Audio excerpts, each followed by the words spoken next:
All right, so the number one question I tend to get on a daily basis is, Chris, how do I get abs? How do I get that amazing six-pack? How do I get that eight-pack? How do I get my abs to show? I do crunches, 1,000 crunches a day, but I'm not getting any headway. Nothing's happening, except I'm just in constant state of soreness. Well, there's probably a couple reasons and a couple things that you're doing or not doing, and we'll get to that in just a second. Hey, Chris here from LWC Fit, where we talk all things fitness related, whether it be physical, nutritional, or mental, because if the mental's not right, the physical won't be either.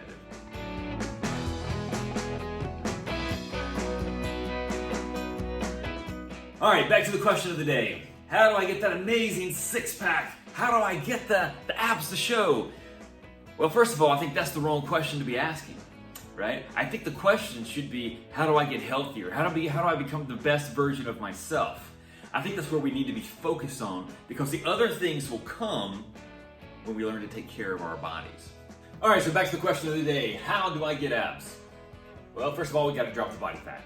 So I'm sure you've heard the slogan, abs are made in the kitchen, not in the gym. There's a lot of truth to that. So we can't take in more calories than we're burning.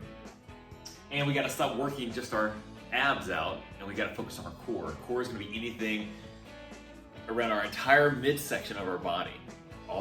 So below our chest, below our upper back, all the way down to our waist, okay? Even including the glutes. That's gonna be part of your core. So they're all there to stabilize you, to keep you upright, help you picking up things. We need to focus on building that, and that will also help develop abs.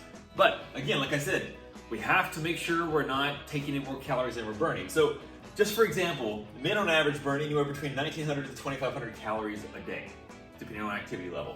Women tend to burn anywhere between 1,600 and 2,000 calories a day, again, depending on activity levels. So let's just say, for the sake of argument, we're going to be talking about men, for example. Their maintenance level is around 2,200 calories. Okay, sounds good, because they just burned 2,200 calories. That's what their body just burned in general because of their activity levels for the day. So if they would have taken in 2,200 calories, they're good. They're not going to gain weight. They're not going to lose weight. They're going to just stay where they're at. But instead of taking in 2,200 calories, they took in 3,000 calories. So because they weren't paying attention to what they were putting into their body, so now with the excess calories, it's just going to store it. It's going to store it as fat, and you're going to create more layers. So again, we have to figure out exactly what our macros are, what our maintenance levels are, so then we can go underneath our maintenance level and start to reduce our caloric intake. And I know I've mentioned before, I'm going to create this video of how do you figure out what your maintenance levels are, or how do you figure out what your macro levels are. And I promise I will have a video coming here very soon in the next few days. But that's it in a nutshell. Really, we just have to make sure that we're working our core out versus just our abs. And we have to make sure that we're burning more calories than we're taking in. Okay? But there are some other tips that I can give you that will help you burn more fat while you're working out. So, number one, intermittent fasting. It's going to cause your body to burn fat as fuel, okay?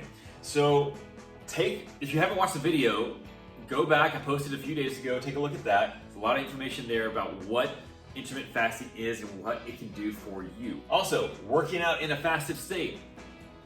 You don't have to work out right after a meal, or you don't have to have a pre-workout meal, which is what I've heard a lot of people say. That's a myth. There's no scientific evidence to that. In fact, when you work out in a fasted state, you're actually ramping up the fat burning process because your body is using fat as an energy source. Okay? Number three, work out your core, not just your abs. Like I said before, your core is all about stabilizing your entire body, and that's what we need to be focusing on. So I will be posting some videos, actually possibly tomorrow, or the next couple days, I don't know, you'll have to take a look back and see what I'm posting, but on how to work your core out versus just your abs. All right, so I know this may not have been the magical answer everyone was looking for on how do we get abs. That's because there is no magical answer. It basically comes down to math.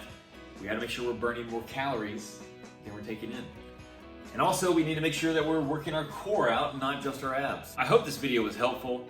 If you have any questions, please leave them below. Send me a message. If there's anything you would like to see me address or do a video on, please let me know, and I'll get to work on that right away for you. As always, this is Chris from LWC Fit. Have a great day.